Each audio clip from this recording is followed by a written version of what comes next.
ये लम्हा फैसला कुन है। खलीज का छोटा कतर अब दुनिया की निगाहों का मरकज बन चुका है। फलस्तीन की जमीन लहू में डूब रही है और इसराइल की जारहियत ने खत्ते को हिला दिया है। अब कतर पर भी हमले ने सब कुछ बदल दिया है। OIC की हंगामी मीटिंग ने वाज़ेह कर दिया कि सिर्फ अल्फाज काफी नहीं, एक अमली दिफाई जवाब लाजिम है।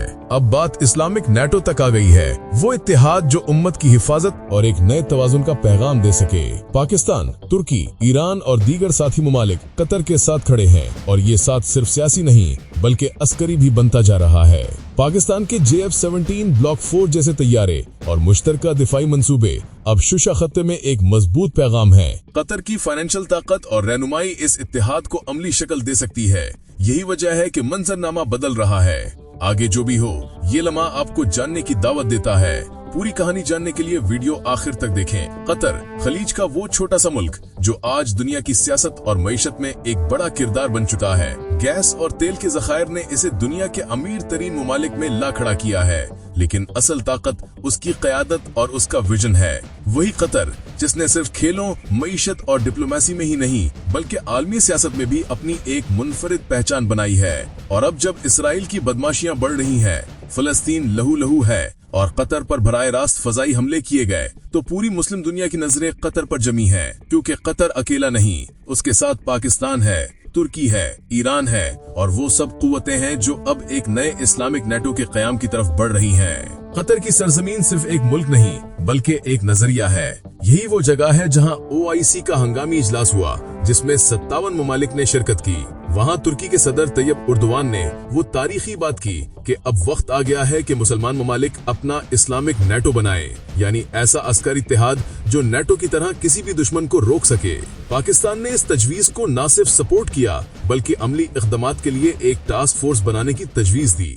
और सबसे बड़ी बात ये कि कतर इस सारे ब्लॉक की फाइनेंसिंग के लिए तैयार खड़ा है, क्योंकि कतर जानता है कि जब इसराइल जैसे मुल्क की बदतमीजियां हद से बढ़ जाएं और फलस्तीन में नस्ल कशी शुरू हो जाए तो अब सिर्फ मजम्मत काफी नहीं बल्कि अमली दिफाई कुव्वत सामने लानी होगी। कतर पर इसराइली हमले ने इस खित्ते की सियासत बदल दी। ये सिर्फ एक एयर स्ट्राइक नहीं थी, ये पैगाम था कि इसराइल अब सिर्फ फलस्तीन पर नहीं बल्कि कतर जैसे ताकतवर मुल्क को भी टारगेट कर सकता है। लेकिन कतर के अमीर ने दो टोक जवाब दिया कि हम अकेले नहीं, हमारे साथ पूरी उम्मत मुस्लिमा है। यही वो लम्हा था जब पाकिस्तान के वजीर आजम फौरी तौर पर दोहा पहुंचे, अमीर कतर से मुलाकात की और कहा कि पाकिस्तान हर हाल में कतर के साथ खड़ा है। पाकिस्तान ने वही दोहराया जो हमेशा कहता आया है कि कतर के दुश्मन हमारे दुश्मन हैं।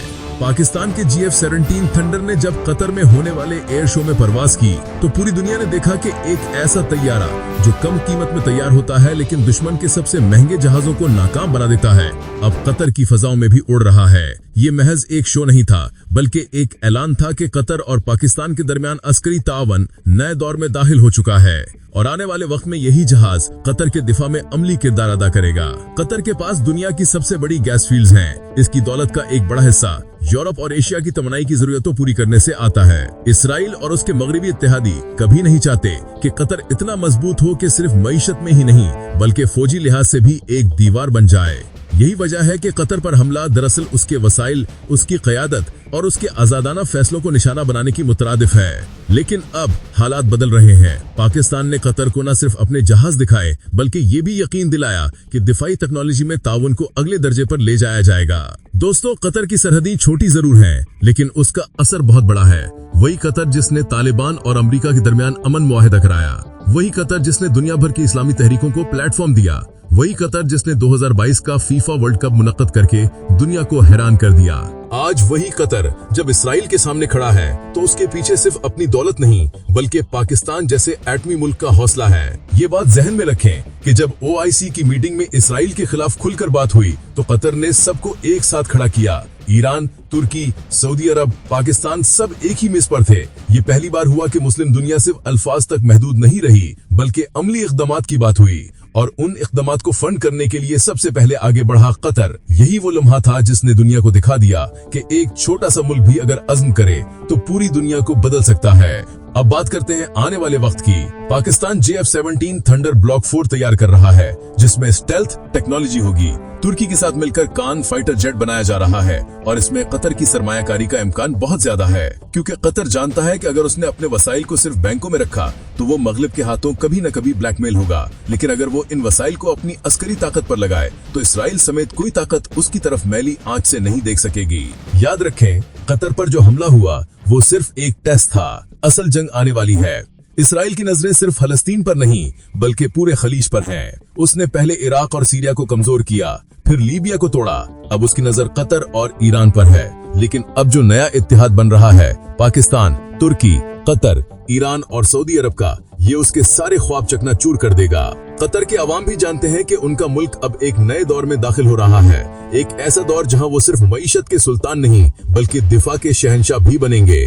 और इसमें सबसे अहम किरदार होगा पाकिस्तान के साथ उसका अस्करी इत्तेहाद। JF-17 थंडर जब कतर के आसमान पर उड़ेगा तो ये सिर्फ एक तैयारा नहीं होगा बल्कि एक पैगाम होगा कि ये सरजमीन अब महफूज है। दोस्तों, ये वक्त सिर्फ कतर के लिए नहीं बल्कि पूरी उम्मत के लिए फैसला कुन है। OIC का ये इजलास तारीख का हिस्सा बन चुका है। इसराइल को अब ये पैगाम मिल चुका है कि मुस्लिम दुनिया अब बिखरी हुई नहीं बल्कि मुत्तहिद है और कतर इस इत्तेहाद का मरकज है।